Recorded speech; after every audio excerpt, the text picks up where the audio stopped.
आज हम लोग आंतरिक संरचना विक की बताएंगे। आंतरिक संरचना में भी प्रवेश करने से पहले आप थोड़ा सा फिगर द्वारा ये देख लीजिए कि इस विक में क्या क्या होता है। ये दोनों किडनियां हैं, ये आपका दायां है, ये बायां है। इस पर ब्लैक कलर की जो कैपिंग की गई है, ज़्यादा गाढ़े से दिखाया गया है, वो आपका अधविक ग्रंथि है जिसे एड्रिनल ग्लैंड्स बोलते हैं। फिर यहाँ पर दो लाइनें आपको दिख रही हैं, एक रेड कलर की, एक ब्लू कलर की। रेड है आपकी धमनी और ब्लू कलर की है आपकी शिरा, ठीक। और फिर उसके बाद आप देख रहे होंगे कि एक ब्लैक कलर की ऐसे पाइप आ रही है जो इसमें मिल रही है। इस पाइप को हम मूत्र वाहिनी कहते हैं।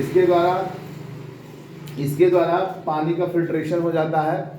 मूत्र छन करके जो खराब पानी होता है वो यहाँ पे आकर के इकट्ठा होता है। उसी को हम लोग क्या नाम देते हैं? मूत्राशय। इकट्ठा होता है मूत्राशय में, और जो आगे इकट्ठा होता है उसे मूत्र कहते हैं। उसमें सारी अशुद्धियां वगैरह सब चीजें मिली रहती हैं, ठीक है ना।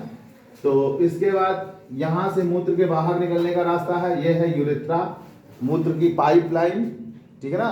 और जहाँ से पेशाब आगे निकल रहा होता है, ओपनिंग होती है, खुला होता है, वो ये होता है, ठीक है ना।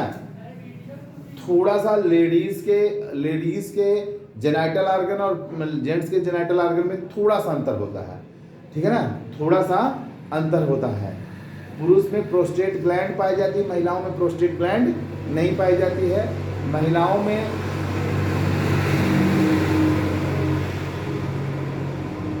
मूत्र त्याग के अलग रास्ते होते हैं और प्रजनन के अलग रास्ते होते हैं, जबकि पुरुषों में मूत्र त्याग और प्रजनन दोनों एक ही मार्ग से होता है। प्रजनन और मूत्र त्याग दोनों एक ही मार्ग से होता है। साथ में मूत्र को निष्कासित करने के लिए पुरुषों में मूत्र नली जिसे यूरेथ्रा मतलब पाई जाती है, जबकि महिलाओं में यह मूत्र नली नहीं पाई जाती है। तो जानते रहिएगा, ये थोड़ा सा मैंने आपको स्ट्रक्चर बनाया। अब इसके आंतरिक इंटरनल स्ट्रक्चर में देखेंगे कि विक बाहर की तरफ एक दृढ़ संयोजी ऊतक से जुड़ा होता है, जिसे हम लोग विक खोल कहते हैं। रिनल कैप्सूल से ढका रहता है, जो स्वयं खुद वसा से बना होता है, और यह एडिपोज कैप्सूल में जाकर के धंस जाता है। उसके चारों तरफ एक कवरिंग पाई जाती है। उस कवरिंग को हम लोग एडिपोज कैप्सूल के स्वयं भी एक रिनल फेसिया द्वारा घिरा होता है। उस कवरिंग को हम लोग क्या नाम देते हैं? रिनल फेसिया, ठीक। विक को मतलब किडनी को लेकर अगर हम अनुप्रस्थ कट करें, उसे दो भागों में बांटें, तो पहला भाग गहरा लाल होता है जिसे विक कॉर्टेक्स कहलाता है, और विक नलिकाओं के नेफ्रॉन्स के मैल्पिघियन कोष व संवलित नलिकाएं जिसे कन्वोल्यूटेड ट्यूब्यूल्स समीपस्थ एवं दूरस्थ भाग इसी में सब पाए जाते हैं।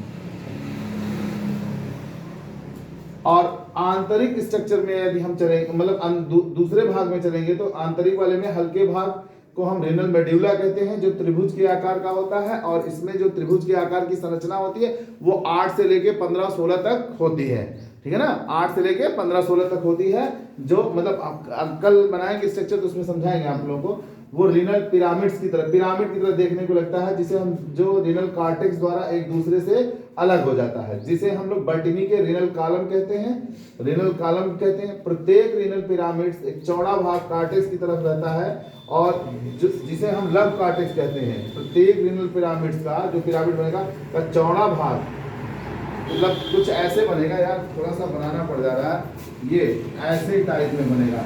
इसके ये वाला चौड़ा वाला भाग किधर रहता है? लब कॉर्टेक्स, मतलब भाग एक तरफ रहता है जिसे हम लब कॉर्टेक्स कहते हैं। यही लब कॉर्टेक्स आपस में जब जुड़ जाते हैं तो किसका निर्माण करते हैं?